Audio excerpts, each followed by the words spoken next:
ग्रीष्मकाल के बाद अब मानसून दस्तक देने जा रहा है। कहीं कहीं प्री मानसून की फुहारें प्रारंभ भी हो गई हैं और मौसम वैज्ञानिकों के अनुसार इस बार सामान्य से अधिक वर्षा सीजन में होगी। बारिश के दौरान शहर में अक्सर जल भराव की समस्या पैदा होती है, जो कई वर्षों से इसी तरह बनी हुई है। नाले नालियों की सफाई वर्षा काल के पहले होनी चाहिए और निर्माण भी, लेकिन शहर के कुछ वार्डों में जल भराव की समस्या से निपटने की तैयारियां खोखली हैं। तेज बरसात हो और नालियों का पानी सड़कों पर बहे, ऐसी परिस्थिति बारिश के पहले ही है। शहर के वार्ड क्रमांक 10 रजा नगर क्षेत्र में जल भराव से निपटने के लिए नगर पालिका की तैयारियों का जायजा लिया तो बदबूदार पानी सड़कों पर बहते हुए और नालियों में जल जमाव से सामना हो गया। वार्ड वासियों का कहना है कि इन्हीं हालात में वे रहने के लिए मजबूर हैं, जिसमें नगर पालिका की उदासीनता की वजह से न्यायालय की शरण में जाने का भी मन बना चुके हैं और आगामी दिनों में जल भराव को लेकर कोर्ट में प्रकरण लगाया जाएगा। वार्ड क्रमांक 10 शहर के उन क्षेत्रों में आता है जो शहर के मध्य है और घनी आबादी वाला इलाका है। यहाँ पर नाले नालियों का अभाव है। दूसरी ओर रेल पटरियां हैं, जिसमें कि बूढ़ी भटेरा इन क्षेत्रों से भी पानी इसी वार्ड में पहुंच जाता है। वर्षा काल के पूर्व नगर पालिका द्वारा नालों की सफाई की जाती है, लेकिन वार्डवासी बताते हैं कि पहले कभी वार्ड का पानी रेल पटरियों के किनारे होकर गुजरता था, लेकिन इस बार न तो व्यवस्था बनाई गई है, न ही कोई उपाय किए गए हैं। तस्वीरों में देखा जा सकता है कि किस तरह नालियां बारिश के पहले ही दूषित पानी से लबालब हैं और ये पानी सड़कों पर बहकर दुर्गंध फैला रहा है। कई मकान तो ऐसे भी देखे गए जिन्होंने नालियों का पानी घर के भीतर घुसने से रोकने के लिए मेन गेट के आगे सीमेंटीकरण कर उसकी ऊंचाई बढ़ा ली है। इस तरह के हालात तब हैं जब मानसून की दस्तक नहीं हुई है और थोड़ी सी बारिश हो तो ये गली इस तरह जलमग्न हो जाती है कि लोगों को इसी दूषित और बदबूदार पानी से होकर रास्ता पार करने के लिए मजबूर होना पड़ता है। वार्डवासी घनश्याम लांजेवार ने बताया कि नाले की सफाई नहीं हो पाई है, जिससे पानी निकासी नहीं हो पा रही है। नगर पालिका के साथ ही वार्ड पार्षद का भी इस ओर कोई ध्यान नहीं है। पोकलैंड से सफाई हो जाती थी, लेकिन इस बार नहीं हो पाई है।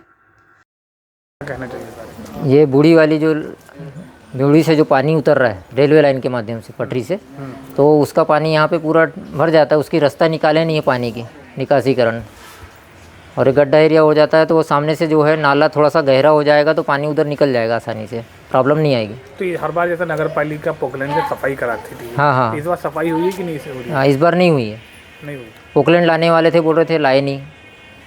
वो आ गई रहती तो प्रॉब्लम नहीं होती। शायद सामने मोगा लगेगा, डबल मोगा थोड़ा सा गहरा होगा तो पानी क्या है उधर निकल जाएगा। इधर क्या है गड्ढा पड़ जाता है, उधर थोड़ा सा गहरे में हो जाएगा तो पानी आसानी जाएगी निकलने की। क्योंकि नालियाँ भी बनी हुई नहीं दिख रही वार्ड की, तो पार्षद से इस विषय में चर्चा हुई। पार्षद आती हैं कभी?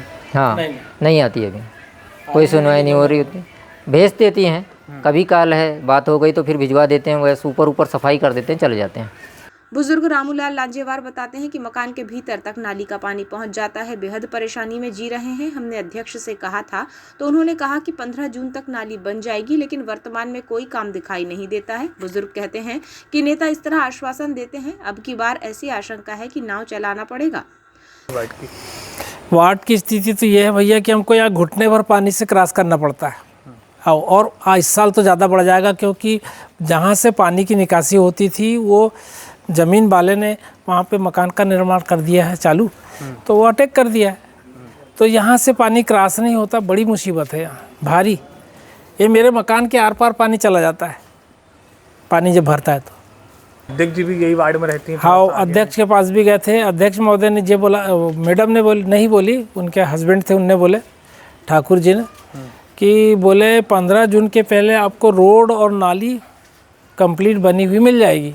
आज 4 जून हो गया, हवा नहीं है यहाँ, ना गिट्टी है, ना मुरूम है, ना रेत है, ना कुछ है, तो कब नाली बनेगी, कब क्या होगा। हमारी इस बार की तो कंडीशन ऐसी लग रही कि यहाँ नाव चलेगा, समझ नहीं आ रहा है। बस ऐसे ही ना लाली पाप देते हैं सब नेता लोग, बनते तक तो सब बढ़िया होते हैं, बाद में सब लाली पाप ही दिखाते रहते हैं। फिर आना जाना कैसे करते हैं आप लोग? अब क्या बताएं, कपड़े चढ़ा के चलते हैं, कुछ लोग तो रेलवे लाइन। जल भराव की समस्या यहाँ गंभीर बनी हुई है। इसका अंदाजा इसी बात से लगाया जा सकता है कि वार्डवासी नगर पालिका से जल निकासी का प्रबंध करवाने के लिए न्यायालय की शरण में जाना चाहते हैं। बताया गया कि 30 वर्षों से समस्या से जूझ रहे हैं। वार्डवासी चंदूलाल नागफासे ने बताया कि हमें सलाह दी गई थी कि विधिक सहायता में इसकी शिकायत कीजिए, तो हम न्यायालय में केस लगाने आवेदन लेकर पहुंचे थे, लेकिन न्यायाधीश का ट्रांसफर हो जाने से विलंब हो गया। हमारी तैयारी है कि हम न्यायालय में प्रकरण दाखिल करें, आग्रह करें कि नगर पालिका को इस जल भराव की समस्या से निजात दिलाने के लिए न्यायालय आदेशित करे।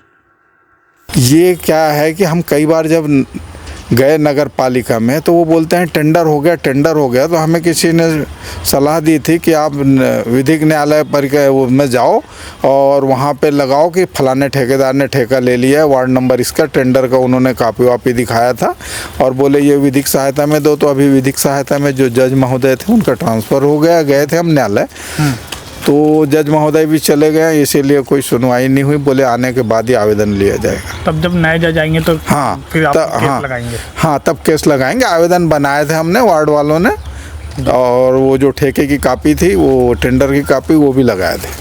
नगर पालिका तो बिल्कुल ध्यान नहीं दे रहा है। 50 बार हो गया, बरसात में 1-2 बार आ जाएगा, देख लिए, JCB ला के थोड़ी सी इधर गड्ढा खोद दिया, किसी घर के दरवाजे के सामने गंदगी निकाल दी, फिर ज्यों का त्यों होता है। थोड़ी सी 15 मिनट की पानी आती है तो पूरा वार्ड में पानी घुस जाता है। पार्षद का तो कोई रुझान ही नहीं है, वो तो कभी आती नहीं, न देखती नहीं, कोई मतलब ही नहीं है उस पार्षद का। बाकी जो है बरसात का पानी ये संभव नहीं है, और ये भी उम्मीद नहीं कर रहे हैं हम कि इस साल काम हो जाएगा। बूढ़ी का पानी घुसता है यहाँ पे, बताओ।